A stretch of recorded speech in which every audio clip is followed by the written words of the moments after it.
So I made a whole video just before. I videographied.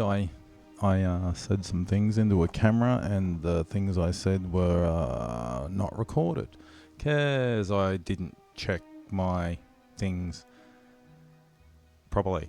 I'm monitoring this from the machine that pumps it into the computer, but it wasn't getting to the computer, and I'm a idiot.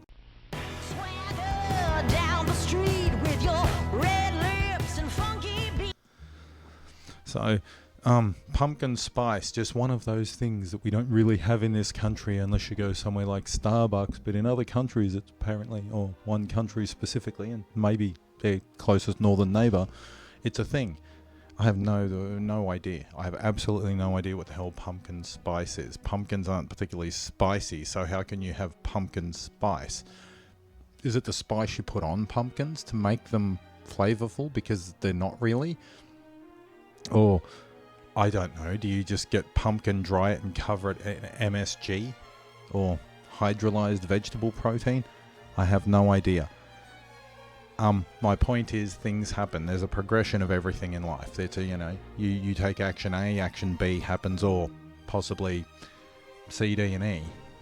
It's not necessarily always possible to know what the outcome of a specific course of events is going to be, but logic dictates, well, if you do a thing and a specific result happens, if you do that thing again, the same specific result will happen.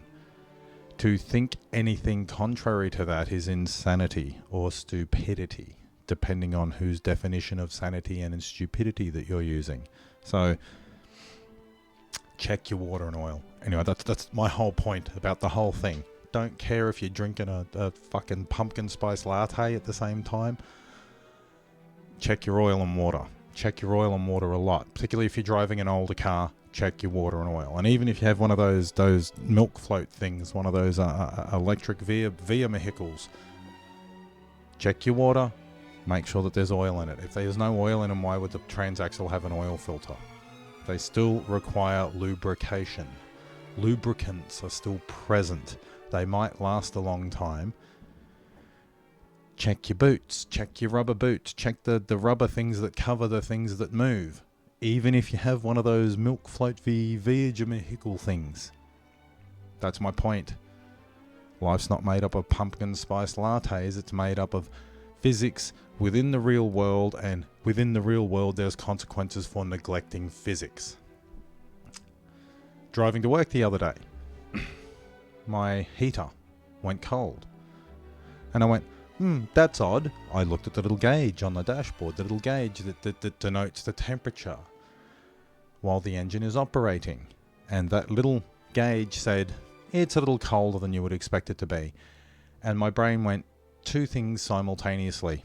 It's got no water in the engine. I'm about to fuck it. Or it'll be fine. I'll just keep driving. It's running all right, not missing. Temperature hasn't gone really high. The thing about temperature gauges is they run on fluid.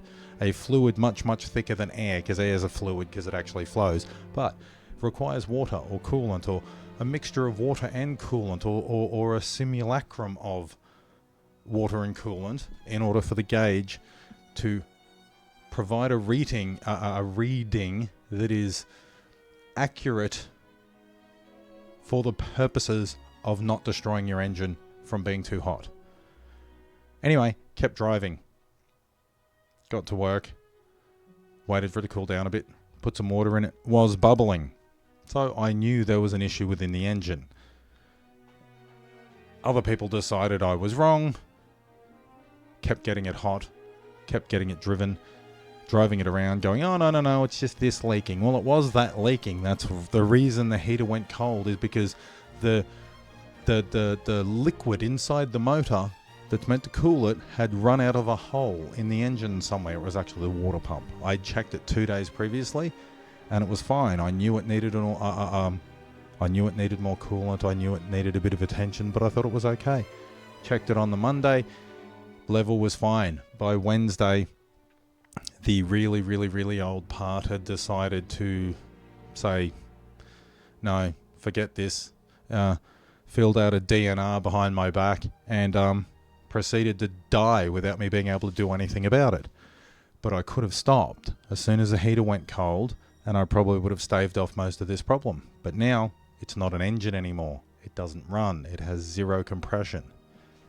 So, check your fluids. Check your everything. Make sure your blinker fluid's full, even if you own a BMW or one of those other cars that take blinker fluid, or a right-hand headlight in many Subarus. Anyhow, that's all I've really got to say about that. Just, there is a universe that functions whether you believe in it or not, whether you are aware of it or not, and you should do everything that you can to operate the mechanics of that universe within the bounds of reality. So, in other words, check your fucking water and oil. That may or may not be all I have to say about that. We'll see. Yeah, that's all I've got to say.